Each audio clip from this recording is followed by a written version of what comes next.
My name is Yvette Amparo, and this is for IB English Higher Level. So for my presentation, I'm analyzing the correlation between friendship and loyalty in The Hobbit and in Tolkien's life. Friendship and loyalty, what are they? So I took it to Google to look up the actual definition for these, and for friendship, it is a mutual affection between people or an interpersonal bond between two people rather than an association. And for loyalty, it is a devotion and faithfulness to a person. And we're going to find out the true meaning of that later on in this presentation, what Tolkien thought the true meaning of friendship was. So here we have the friendship and social circles of Bilbo and Tolkien. So for Tolkien, I put the 4 main members of his club TCBS, and for Bilbo, I put the 13 dwarves and Gandalf. So for a little bit of Tolkien's background, he was born on January 3rd, 1892, and he attended King Edward's School after his mother's passing. And in 1911, at the age of 19, he formed the club TCBS with his friends, and this stood for Tea Club and Barovian Society, and they got this name because they would hang out at Barrow stores in Birmingham. And for World War I, Wiseman was already enlisted in the Navy, and Wiseman and Gilson had already enlisted in the Army months before Tolkien did. And Tolkien delayed his enlistment while he was finishing up his degree at Oxford. So for loyalty and friendships, I'm first going to talk about how there is loyalty and friendship in Tolkien's own life. So for World War I, he did not want to leave his friends, and this is only seen in the Tolkien movie that we had watched in class, because I was doing some research and did not find that he was actually looking for Geoffrey Bache Smith during World War I, but he was looking for him in the movie, and I believe that shows true loyalty because he just wanted to make sure that he was safe during the war. And when he went to Oxford, he formed another club with different friends, but he still remained, the TCBS club still remained, and he still met up with his friends after to talk about the club. And Gilson became sick with the influenza, and when he found out he was going to be released, he wanted to meet up with Tolkien to talk about the TCBS club and just reconnect with his friends. And in a letter that was written to Tolkien by Geoffrey Bache Smith, it was written months earlier before he died in the Battle of Somme, and he wrote to Tolkien declaring that he thought his death was soon approaching. So he wrote that even if he died in the war, no death can put in the Immortal Four, which were the 4 main members of the TCBS group. And this shows how he admired his friendship with Tolkien and his other friends. And he was also an admirer of his work, along with Tolkien's other friends supporting his work and writings, along with writing of The Hobbit. So for the battles, we have World War I. I believe that World War I would lay the groundwork for the unexpected journey, and it laid the groundwork for the unexpected journey with the orcs and the goblins fighting against the humans, elves, and dwarves. And it also laid the groundwork for Tolkien's fellowship to be weaved into the story of The Hobbit. So for loyalty and friendship, this is continuing with Bilbo now in The Hobbit. More specifically, I want to focus on how I believe that Balin was one of the dwarves that was the most appreciative of Bilbo. And so I just want to show this clip from The Hobbit. It's loading. This is a scene from The Hobbit with Thorin and Balin. Give him more time. Time to do what? To the kill? You're afraid.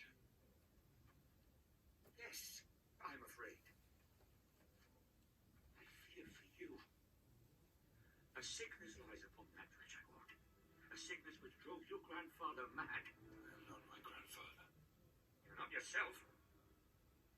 The Thorin I know would not hesitate to go in I there. will not risk this quest for the life of one burglar.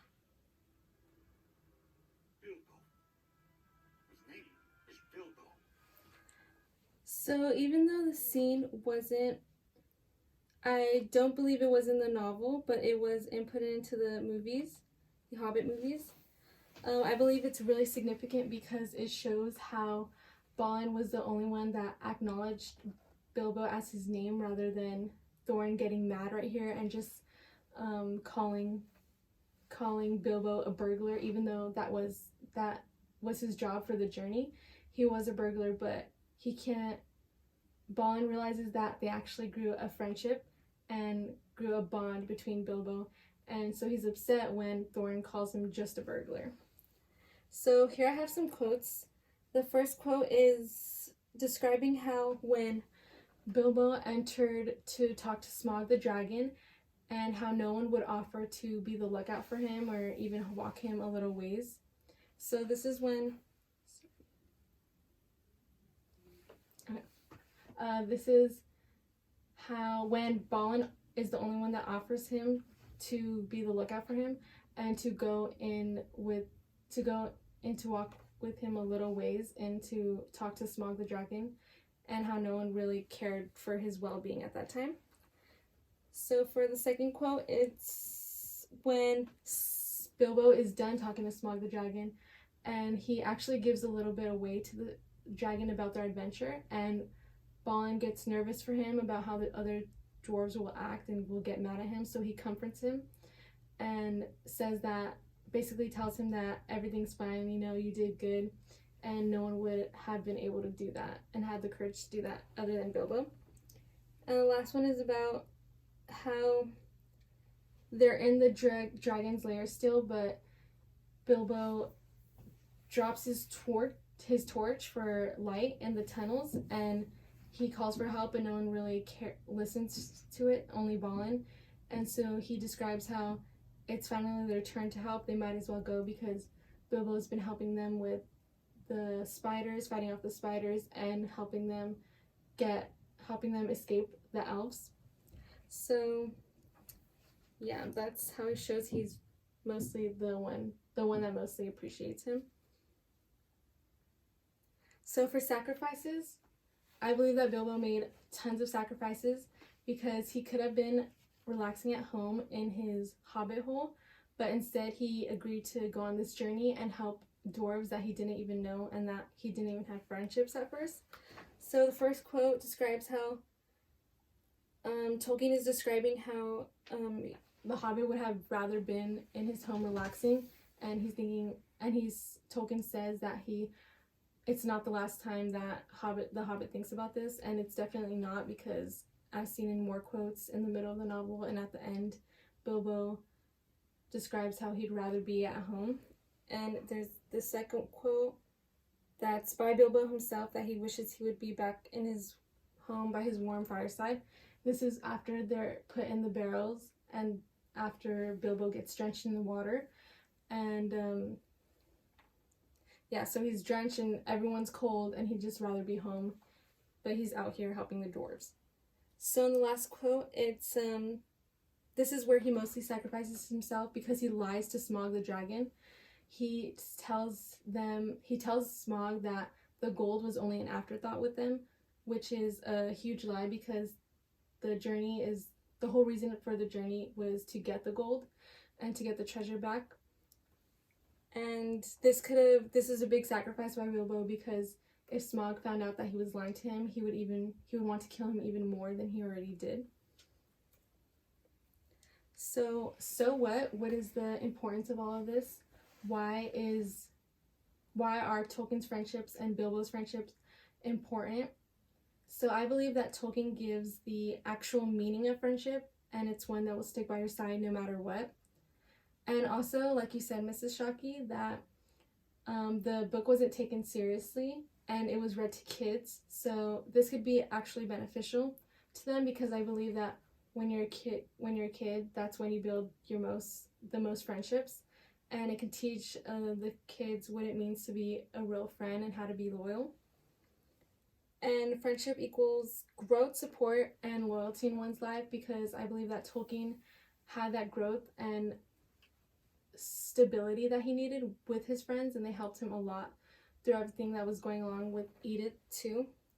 And they supported him throughout.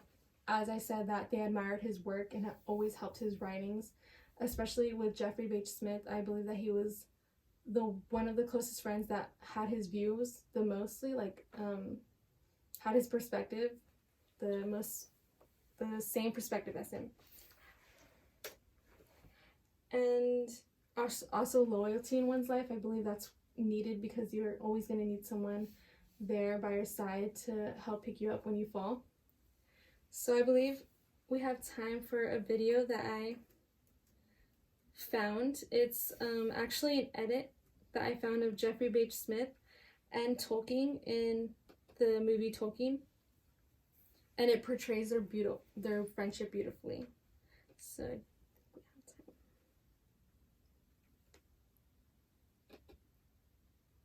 Please, tell me. Did he know love? I was an orphan. Then I came to King Edward's. How? Yes, she rules over the realm of the dead. Her Hamer. It's a place where warriors are sent if they die in the wrong way. Elhamer. Don't be ridiculous. Elhamer. Even at the beginning, even before we were friends, Geoffrey was gentle. He's very emotive. You should be proud of him. To love someone who, for whatever reason, cannot return your feelings is painful. Find your feet, not to lose hope. Sorry, Jeff. That's not your fault. No, it is.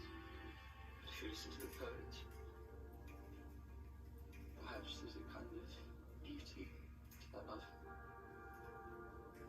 It burns bright and it's never tainted by reality, by overuse. It's as clear and fierce today as it was the very first day it began, and there's beauty to that.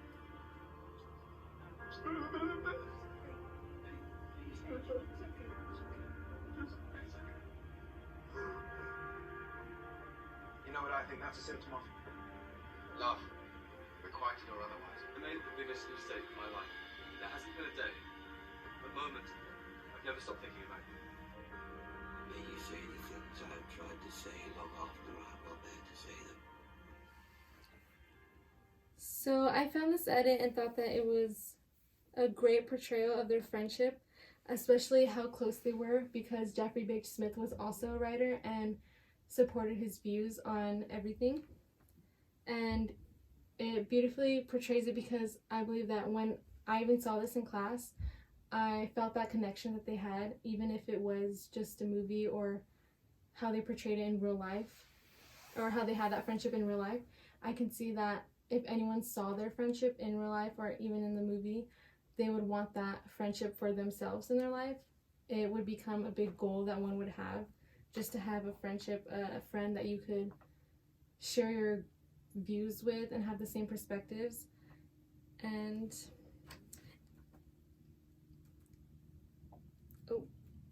so this is my works cited page, and this concludes my presentation. Thank you.